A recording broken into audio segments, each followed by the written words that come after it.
Bienvenue sur Gâteau Kex, la chaîne qui transforme les recettes les plus simples en véritables moments de bonheur gourmand. Et aujourd'hui je vais vous révéler le secret d'une recette qui va littéralement révolutionner votre façon de voir les desserts maison, la fameuse galette coco chocolat. Commençons par rassembler nos ingrédients. Nous aurons besoin de 100 g de noix de coco râpées, cette base crémeuse et parfumée, qui va donner toute sa texture à notre dessert. Puis 100 g de chocolat noir, à 70% minimum, car la qualité du chocolat fera toute la différence dans le résultat final. La première étape consiste à rôtir notre noix de coco râpée. Alors prenez une poêle anti-adhésive, versez-y la noix de coco, et commencez à la faire griller, à feu très doux, en remuant constamment avec une spatule en bois. Cette étape de torréfaction est absolument facultative. Vous pouvez parfaitement réaliser cette recette sans rôtir la noix de coco, mais laissez-moi vous dire que cette petite attention supplémentaire va apporter une dimension gustative incroyable. Des notes caramélisées subtiles, qui vont sublimer le goût naturellement sucré de la noix de coco. Si vous appréciez ce genre de conseils pratiques et d'astuces gourmandes, n'hésitez pas à vous abonner à Gâteau Kex et à activer la petite cloche de notification. Chaque semaine, nous partageons des recettes simples, mais extraordinaires qui vont transformer votre cuisine en véritable laboratoire de délices. Pendant que notre noix de coco se dore doucement, observez bien cette transformation magique. Les copeaux blancs vont progressivement prendre une belle couleur dorée, dégageant un parfum absolument divin.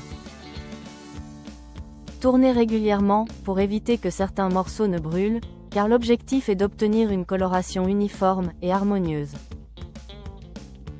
Une fois que votre noix de coco présente cette belle teinte dorée homogène, retirez la poêle du feu et laissez-la refroidir complètement dans un bol, car nous allons maintenant nous occuper de notre chocolat noir.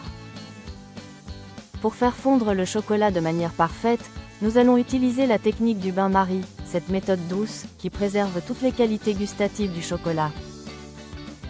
Alors cassez votre chocolat en petits morceaux réguliers, dans un bol résistant à la chaleur. Remplissez une casserole d'eau à mi-hauteur, portez-la à frémissement, puis posez votre bol au-dessus, sans que celui-ci touche l'eau. Cette vapeur douce va fondre progressivement le chocolat, sans le surchauffer. Voici mon astuce secrète, ajoutez quelques gouttes d'eau tiède dans le chocolat pendant la fonte.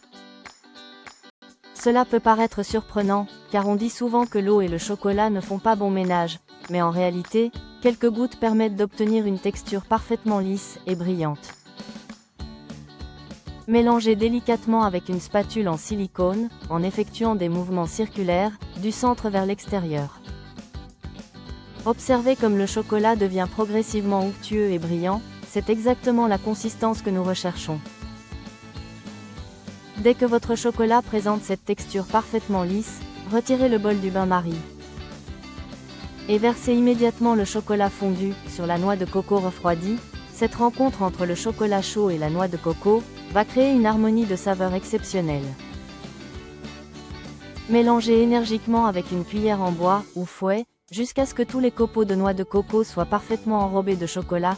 Vous devez obtenir une pâte homogène qui se tient bien, ni trop liquide, ni trop compacte. Maintenant vient l'étape du façonnage. Prenez une cuillère à soupe de mélange dans vos mains légèrement humides. Formez des petites galettes rondes, en pressant bien la préparation, pour qu'elle garde sa forme. Cette pression est essentielle pour la tenue finale de vos galettes.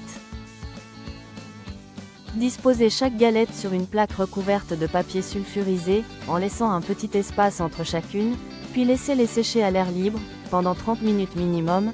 Cette étape de séchage va permettre au chocolat de cristalliser parfaitement. Et voilà, vos galettes coco chocolat sont prêtes à être dégustées. Croustillantes à l'extérieur et fondantes à l'intérieur, elles se conservent plusieurs jours dans une boîte hermétique. Cette recette vous a plu? Laissez-nous vos impressions dans les commentaires. Nous vous retrouvons avec plaisir très rapidement pour une nouvelle recette gourmande. Bon appétit!